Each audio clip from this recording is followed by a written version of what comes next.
Hello বন্ধুরা, কেমন আছেন সবাই? জুয়েল ইলেকট্রনিক্স অ্যান্ড সাউন্ডের পক্ষ থেকে নতুন আরও একটি ভিডিওতে আপনাদের স্বাগতম। বন্ধুরা, টাইটেল এবং থাম্বনেল দেখে কিন্তু আপনারা বুঝে গেছেন যে আজকের ভিডিওটা কোন বিষয়ের উপর হতে চলেছে। তো আজকের বিষয়টা হচ্ছে আপনাদের খুলে বলি যে আমরা একটি অ্যাম্পলিফায়ারে কিভাবে ওয়াট বাড়াতে পারি এবং এর জন্য আমাদের কোথায় মেইন পয়েন্ট রাখতে হবে। তো বন্ধুরা, এটা অ্যাম্পলিফায়ার কিন্তু মেইন ট্রানজিস্টর এবং ট্রান্সফরমারের উপর ডিপেন্ড করে কিন্তু যে এটাতে কত ওয়াট প্রডিউস হবে। তো এই মুহূর্তে স্ক্রিনে যে ট্রান্সফরমারটি দেখতে পাচ্ছেন, এটা একটি 24 ট্রানজিস্টরের ছিল। তো এটাতে হচ্ছে আপনার 17 নম্বর ডিসিতে তার ব্যবহার করা হয়েছে এবং এসিতে 18 নম্বর। তো 18 নম্বর যদি হয় সেখানে 850 ওয়াটের মতো আসতেছে। আর এই ডিসিতে যদি আমাদের 17 নম্বর হয়, তা 17 নম্বর তারের অ্যাম্পিয়ার হচ্ছে 4.7 ইন্টু এটা কত ভোল্ট, এটা একটু দেখি, তারপরে আপনাদের বলতেছি এটাতে ওয়াট কত এবং অ্যাম্পিয়ার কত বের হবে টোটাল। তো প্রথমে আমাদের যে কাজটি করতে হবে, এটা সেটিং করার জন্য, টেস্ট করার জন্য প্রথমে আমাদের এসি যে ইনপুট হবে, ইনপুটে আমরা ডাইরেক্ট কারেন্টে দিয়ে দেবো। এটা কোনো প্রকার সিরিজ চলবে না। তো আমরা ডাইরেক্ট দিয়ে যেহেতু আমরা এসি ভোল্টেজ মাপ দেবো, আমাদের সিলেক্টর নবটি আমরা 200 ভোল্টে রাখবো। তো আমি 200 ভোল্টে সিলেক্টর নবটি সিলেক্ট করে নিয়েছি। তো এখন হচ্ছে আমাদের এখানে 3টে ফেজ, 1টা 2টো 3টে। তো এটা হচ্ছে একটা ভোল্ট, এটা হচ্ছে গ্রাউন্ড, এটা আর একটা ভোল্ট। তো আমরা এখানে ভোল্টটাকে একটু মাপ দিব। তো আমরা দেখতে পাচ্ছি এখানে 75 ভোল্ট পাচ্ছি। আবার এখানে যদি মাপ দিই 76 ভোল্ট, আর এখানে পাচ্ছি কত ভোল্ট, আসলে ইনসুলেটর মিসিং এর জন্য সময় কম বেশি হয়ে থাকে, 75.3, তার মানে 76 ভোল্ট ধরেন। তো আমরা এখানে কিভাবে এর থেকে বেশি ওয়াট নিতে পারি? তো আমাদের যে কাজটি করতে হবে, এটা হচ্ছে 17 নম্বর তার দিয়ে বাঁধা। 17 নম্বর তারের, এটা আমরা খুলে দিই, 17 নম্বর তারের অ্যাম্পিয়ার হচ্ছে 4.7 অ্যাম্পিয়ার গুণ ভোল্ট। তো আমরা এখানে 75 ভোল্ট ধরি। 75 ভোল্ট হলে এখানে আসে আমাদের 375, মানে সিঙ্গেল পেজে আসছে 352 ওয়াট। তো এটা ডাবল ফেজ যেহেতু, সেহেতু আমরা যদি গুণ দিই 2 দিয়ে, তাহলে আসতেছে 705 ওয়াট। তো এখন আমরা যে কাজটি করব, এটাকে আসলে 75 ভোল্টে না, আমরা 70 ভোল্টে করব। তো 70 ভোল্টে কিভাবে আমরা বেশি অ্যাম্পিয়ার নিতে পারি? তো এই জন্য আমরা এখানে যে কাজটি করব, এখানে আমাদের এই যে 17 নম্বর তার, এটা আমরা বাদ দিয়ে 16 নম্বর তার নেব। কারণ 16 নম্বর তার দিলে কি হবে, অ্যাম্পিয়ারটা কিন্তু বেড়ে যাবে। তখন বেস দিলে বেস সহজে ফাটবে না, সাউন্ড কিন্তু বসবে না। তো এই যে দেখতে পাচ্ছেন, এটা হচ্ছে 16 নম্বর তার, SWD 16। তো এই তারটার আপনার পরিবাহী অর্থাৎ অ্যাম্পিয়ার ক্ষমতা হচ্ছে 5.9 অ্যাম্পিয়ার। তো 5.9 আমরা যদি 70 ভোল্ট নেব, তো প্রথমে সিঙ্গেল ফেজের হিসাব করি। সিঙ্গেল ফেজের হিসাব করলে আপনার আসবে হচ্ছে 70 ভোল্ট যদি নিই আমরা, আসবে হচ্ছে 413 ওয়াট। এটাকে আমরা গুণ দেব 2 দিয়ে, ইকুয়াল টু আসতেছে 826 ওয়াট। অথবা আপনারা এভাবে হিসাব করতে পারেন, যেহেতু আমাদের 70 হবে, 70 যদি হয়ে থাকে, তাহলে আমাদের 140 ভোল্ট মোট কাউন্ট হবে। তাহলে 140 ভোল্ট গুণ 5.9 ইকুয়াল টু 826 ওয়াট। তাহলে আমরা ইনপুটে নিচ্ছি কত? আমরা ইনপুটে নিচ্ছি হচ্ছে আপনার 850 ওয়াট। কারণ 18 নম্বর তারে যদি আসে, তাহলে 18 নম্বর তারের অ্যাম্পিয়ার হচ্ছে 3.7 অ্যাম্পিয়ার গুণ 220 ইকুয়াল টু 814। যাক 30 ভোল্ট, এটা তাহলে ঠিকই আছে, আমাদের কাউন্ট ঠিক আছে। 850 ওয়াট আসবে হচ্ছে আপনার 230 ভোল্টে। 230 ভোল্ট যখন থাকবে তখন 850 ওয়াট পাবো, 220 ভোল্টে 814 ওয়াট পাবো।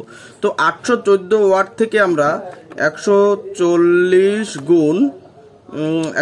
গুণ হচ্ছে 5.9 ইকুয়াল টু 26। তার মানে আমাদের একটু বেশি ভোল্ট, মাইনাস 814 ইকুয়াল টু আসতে আমরা 12 ওয়াট, মাত্র 12 ওয়াট আমরা ডিসিতে সাপ্লাই বেশি নিচ্ছি। এটা কোনো সমস্যার ভিতর বাঁধবে না। তো বন্ধুরা, প্রথমে আমাদের যে কাজটি করতে হবে, এই যে 17 নম্বর তার দিয়ে আমাদের এটা বাঁধা আছে, আমরা এটা পুরোটাই খুলে ফেলবো। এই যে দেখছেন কাফা, আমি দেখাচ্ছি আপনাদের কোনভাবে আসলে খুলতে হয়। তো প্রথমে যে কাজটি করতে হবে, আসলে এটাকে অনেকে আমরা কাফা বলি, কেউ থুড়ে বলি, কোনো সমস্যা নেই। এটা আমি বাঁশ দিয়ে তৈরি করেছি, আপনারা চাইলে কাঠ দিয়ে করতে পারেন বা অন্য পজিশনে বা অন্য কিছু করতে পারেন। তো প্রথমে আমাদের এখানে যে আউটপুট, যেটা আমাদের শুরু, তো সেই তারটা প্রথমে আমাদের খুলে নিতে হবে, যেহেতু আমি ব্যস্ত তাই টান দিয়ে খুললাম, কাটার সময় নেই, সমস্যা নেই। এইভাবে তো প্রথমে এই তারটা আমাদের বের করতে হয়। বন্ধুরা আসলে এটা কিন্তু শিক্ষণীয় ভিডিও, আপনারা কিন্তু মনোযোগ সহকারে দেখবেন এবং চ্যানেলটি যারা এখনো সাবস্ক্রাইব করেন নাই অবশ্যই কিন্তু চ্যানেলটি সাবস্ক্রাইব করে দিবেন। তো প্রথমে আমাদের এটাকে একটু খুলে নিতে হবে। দেখুন এরকম ভাবে খুলে নিয়ে একটু প্রথমে লম্বা করতে হবে, যেহেতু আমরা একটু লম্বা খুলে নিয়েছি সেহেতু আমাদের একটু বেশি লম্বা করে খুলে নিতে হবে। তো দেখুন এই যে কাপড়টি ধরলাম, এই যে এই ব্যাস এইভাবে তো করে শক্ত করে টেনে নিতে হবে, এই যে শক্ত করে টেনে এভাবে পরিয়ে। তো আমাদের এরপরে যে কাজটি করতে হবে, এই থুরেটা এইভাবে দিয়ে পুরো তারটি আমাদের খুলে ফেলতে হবে। তো বন্ধুরা আপনাদের বলি, আমি পুরোটা এখানে দুটো লেয়ার পেঁচানো, তো দুটো লেয়ার আমি খুলে মূল যে আমাদের প্রাইমারি সেকশন পর্যন্ত যে আপনাদের বাকিটা দেখাচ্ছি। বন্ধুরা দেখুন আমাদের এই হচ্ছে এর তলে প্রাইমারি সেকশন। আমাদের এখন অ্যাম্পিয়ার বেশি মোটা তার নিয়ে আমাদের ডিসি পেঁচাতে হবে, মানে সেকেন্ডারি। তো এটা 16 নাম্বার তার, এটার অ্যাম্পিয়ার ক্ষমতা 5.9 অ্যাম্পিয়ার। তো আমরা এখন একটু ক্যালকুলেশন করে নিই। আমরা প্রথমে বলেছিলাম প্রথমের দিকে যে 70 ভোল্ট করবো, তো না আসলে আমরা 75 ভোল্ট করব। তো 75 ভোল্ট বের করতে হলে এটা ক্রস সেকশন এরিয়া বের করতে হবে। তো এটা ক্রস সেকশন এরিয়া হচ্ছে টার্ন পার ভোল্ট, অর্থাৎ টিপিভি ইকুয়াল টু আছে 1.2। তো 1.2 ভোল্ট যদি আমার টার্ন পার ভোল্ট হয়, তো আমরা 75 ভোল্ট করব, 75 ভোল্ট। তো 75 ভোল্ট ইকুয়াল টু আসবে হচ্ছে 75 গুণ 1.2 ইকুয়াল টু 1.2 গুণ 7.5 মানে 75 ইকুয়াল টু 90 পাক। ঠিক আছে। তো আমাদের 75 যেহেতু আমাদের যেহেতু এটা 75 হবে, সেহেতু আমাদের টোটাল আসবে হচ্ছে 150 ভোল্ট। 150 গুণ 1.2 ইকুয়াল টু 150 গুণ 1.2 ইকুয়াল টু 180 পাক। অতএব 180 যদি আমরা 2 দিয়ে ভাগ দিই তাহলে আসবে হচ্ছে আমাদের 90। তাহলে 90 জিরোতে আমাদের একটা গ্রাউন্ড উঠাতে হবে, ইকুয়াল টু 90 পাক সংখ্যা। তো আমরা এখন এই ফর্মুলায় এখন চলে যাব। তো বন্ধুরা দেখতে পাচ্ছেন আমি 90 পাক সংখ্যা আমাদের দিতে হবে, মোট 180 পাক হবে। 75 ভোল্টের জন্য 90 পাক সংখ্যা নিতে হবে, আমি অঙ্কটি করে নিলাম। তো এখন এই অঙ্ক অনুযায়ী আমরা এটাকে পাকাতে হবে আমাদের। তো আমরা শুরু করব হচ্ছে এখান থেকে, আমরা শুরু করব এই যে দেখছেন এই যে এসি এখান থেকে আমাদের শেষ হয়েছে। তো আমরা এখান থেকেই আবার শুরু করব, আপনারা যেখান থেকে সেখান থেকে নিতে পারেন, কোনো সমস্যা নাই। তো আমাদের উঠানোর জন্য আমাদের প্রথমে একটু গ্লাস টিউব লাগবে। তো এটা আমি আমার অনুমান অনুযায়ী এই মাপের করে কেটে নিচ্ছি। এটা দুটো নিতে হবে, কারণ এরপরে তো গ্রাউন্ড হবে পজিটিভ, তারপর হচ্ছে আরো একটা ফেজ হবে। তো দুটোকে কাটলাম, পরে আরো একটা কাটতে হবে, তো সেটা পরেরটা পরে। তো এখন আমাদের যে কাজটি প্রথমে করতে হবে সেটা হচ্ছে এই যে তারটি দেখতে পাচ্ছেন, এই তারটি ভিতরে আমাদের এই যে তারটি, আমরা তারটিকে একটু গ্লাস টিউব এভাবেতে পরিয়ে নেব এবং এটাকে পরিয়ে নিয়ে আমরা এটাকে এভাবে ধরবো। এইভাবে ধরার পরে আমাদের যে তার রয়েছে, এই দেখুন আমি আপনাদের দেখাচ্ছি,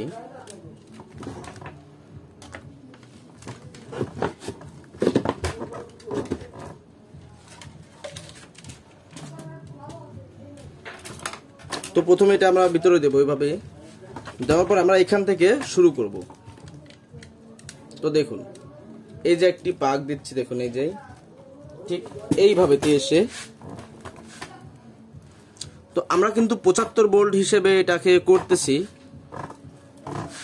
তো এটা কিন্তু একটু কষে প্রথমে টাইট করে নিতে হবে। দেখুন এই যে এবার এখানে আমরা টাই ক্লিপ দিয়ে আটকায় দেবো। তো এটাকে একটু শক্ত করে এরকম প্রথমে পজিশন করতে হবে, সোজাসুজি পজিশনটা করে আমাদের এটাকে এভাবে টাইট রেখে তারপরে এই যে টাই ক্লিপ দেখতে পাচ্ছেন, এই টাই ক্লিপটা দিয়ে এটাকে আমাদের জাম করে দিতে হবে। এরকমভাবে আপনারা জাম করে দিবেন। তো আপনারাও দিবেন, আমিও দিচ্ছি। দেখুন এই যে টাইটটা দেওয়া হয়ে গেল। এখন এটাকে আমরা কেটে নিব। কেটে নেওয়ার পরে এখন এখান থেকে আমাদের পাক সংখ্যা শুরু করতে হবে। হচ্ছে আমাদের 75 ভোল্টের জন্য প্রয়োজন হচ্ছে 90 পাক সংখ্যা। তো আমরা 75 ভোল্ট ধরেই করব।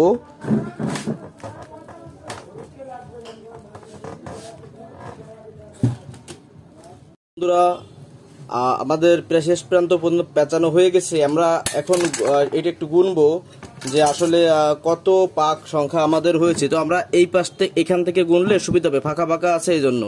আর আমি একটু ফাঁকা ফাঁকা করে বেঁধেছি, কারণ পুরাতন তার যদি কোনো ক্রমে ইনসুলেটর লস হয়ে যদি মিস হয়ে যদি স্পার্কিং করে, এই জন্য আমি একটু ফাঁকা ফাঁকা করে বেঁধেছি। তো দেখুন আমি এখন গুনবো 1 2 3 4 5 6 7 8 9 10 11 12 13 14 15 16 85 86 87 88 89 এটা উঠলে এই যে 90। তো বন্ধুরা আমরা 90টা পাক সংখ্যা কিন্তু এখানে অলরেডি দিয়ে দিয়েছি। তো এখন আমরা ডাইরেক্ট কারেন্টে দিয়ে একটু মাপ দিয়ে দেখবো যে আমাদের এখানে কত ভোল্ট এসেছে। তো এটা আমাদের এসি কট, আমরা এসি লাইন দিয়ে দিচ্ছি। এখন আমরা ডাইরেক্ট কারেন্টে দিব। বন্ধুরা আমরা কারেন্টে দিয়েছি। এখন আমাদের দেখতে হবে যে আসলে আমরা থেকে কত ভোল্ট পাচ্ছি। তো আমি এসিতে 200 সিলেক্ট করেছি ভোল্টেজ। তো এই একটা নব মানে তার কাফার মাথাও এইটা ধরলাম, আর একটা ধরি দেখি আমাদের কত ভোল্ট আসে। তো বন্ধুরা দেখুন আমাদের অতিরিক্ত ভোল্ট চলে এসেছে 90 পাকে। তাহলে আমাদের পাক সংখ্যা কিন্তু একটু কমাতে হবে।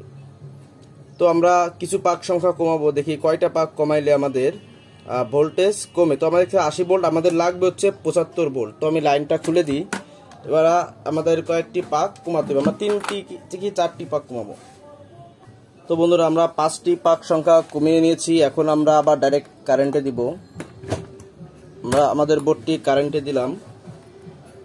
এবার আমরা চেক দেবো যে কত ভোল্ট। যেহেতু আমাদের 75 ভোল্ট রাখতে হবে, যেহেতু আমার 90 পাক সংখ্যা হিসাবে একটু গরমিল হয়ে গেছে, যে কোনো কারণে হোক, ভোল্ট বেশি থাকুক কম থাকুক যে কোনো কারণে হোক, যাই হোক। তো মেজারমেন্ট করার এখনও সময় আছে, আমরা তো পুরো সেটিং করিনি। তো দেখুন এখানে আমি সিলেক্টিভ নবটা এখানে ধরলাম, আর একটা তার এখানে ধরে একটা তার ওই এই প্রান্তে ধরবো।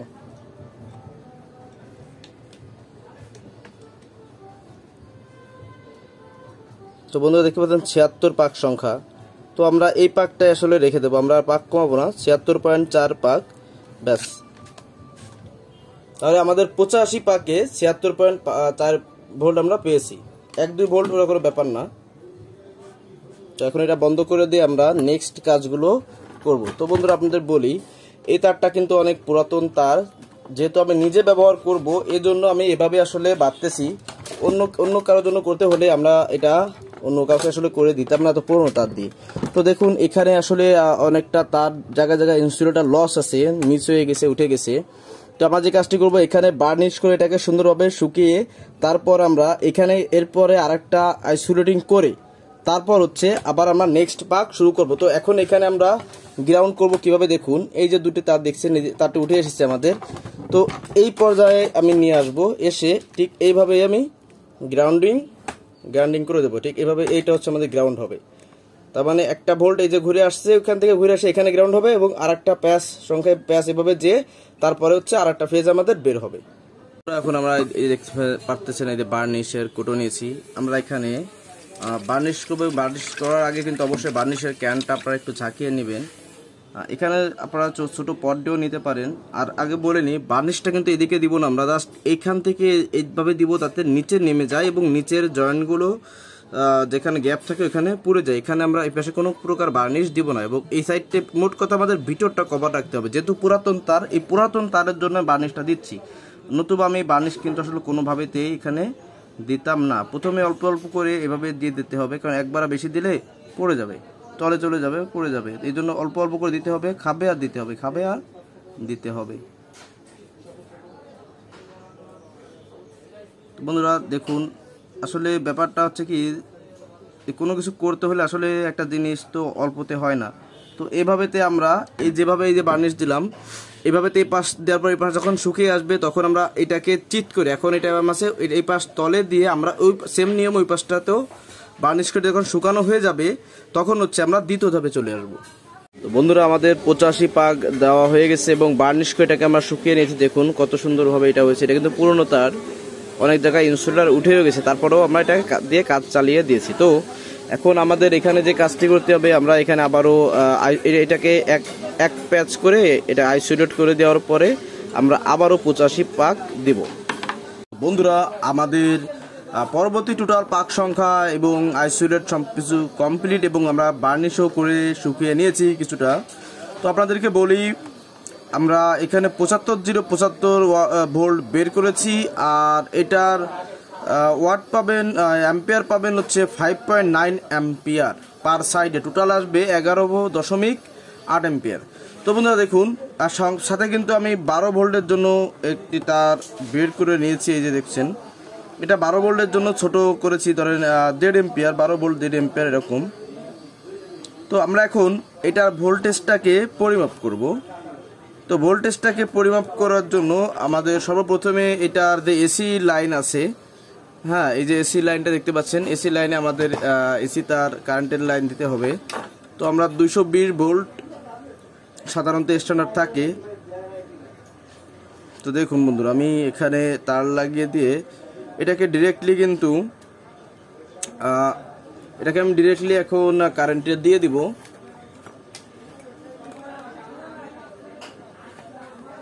তো বন্ধুরা এটাকে আমি কারেন্টে দিলাম। তো আপনাদের বলি, এই যে দুটো তার দেখছেন, একটা নীল তার, একটা জাস্ট শুধু তামা, এটা হচ্ছে আমাদের 12 ভোল্ট সাইড লাইন। তো আমি এটা 200 ভোল্টে এসিতে সিলেকশন করে নিয়েছি আগে থেকে। তো এটাকে এখন একটু মাপ দিব আমরা।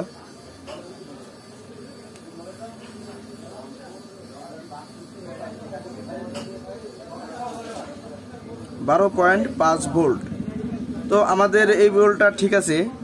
এখন তো আমরা এখন এটা বড়টা মাপ দিচ্ছি। দেখুন এটা একটা ফেজ, এটার একটা ফেজ, এখানে এখন দুটো ফেজ।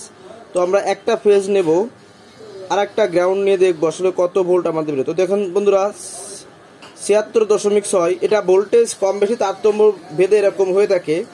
তো আমরা এই ফেজটা মাপ দিব। দেখুন 76.7।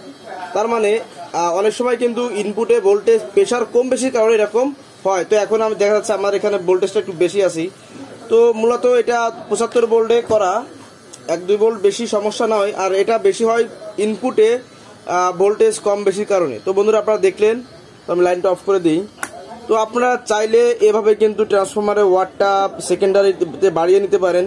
আর এটা কিন্তু আমাদের আসলে পুরনো যে আছে, আপনার পুরনো যে তামা ছিল সেটা দিয়ে বাচ্চি, অনেক জায়গায় ইনসুলেটর মিস হয়ে গেছে। তো আমি একটু ফাঁকা ফাঁকা করে বেঁধে দিয়ে পুরনোটাকে কাজে লাগিয়ে দিয়েছি এবং বার্নিশ করে সুন্দরভাবে এটাকে জাম করে দিয়েছি। তো বন্ধুরা আজকের ভিডিও এটা পর্যন্ত ছিল। তো আরেকটা কথা, আপনারা যদি চান, এটা কিন্তু আসলে এই যে কটন টেপ আছে, কটন টেপ দেখুন, এই যে কটন টেপ আছে এই যে এরকম। তো আপনারা চাইলে এখানে পেঁচাইতে পারেন, না চাইলে না। এবং এটাকে সুন্দরভাবে আপনারা যদি আরো বার্নিশ করতে চান তো এটাকে বেশি করে বার্নিশ দিয়ে শুকায় নেবেন। তো বন্ধুরা আজকের ভিডিও এই পর্যন্ত। সবাই ভালো থাকুন, সুস্থ থাকুন। কোথাও যদি বুঝতে অসুবিধা সন্দেহ থাকে অবশ্যই কমেন্টে জানাবেন, আমি অবশ্যই চেষ্টা করব আপনাদের রিপ্লাই দেওয়ার জন্য। ধন্যবাদ সবাইকে, ভালো থাকুন, সুস্থ থাকুন সবাই।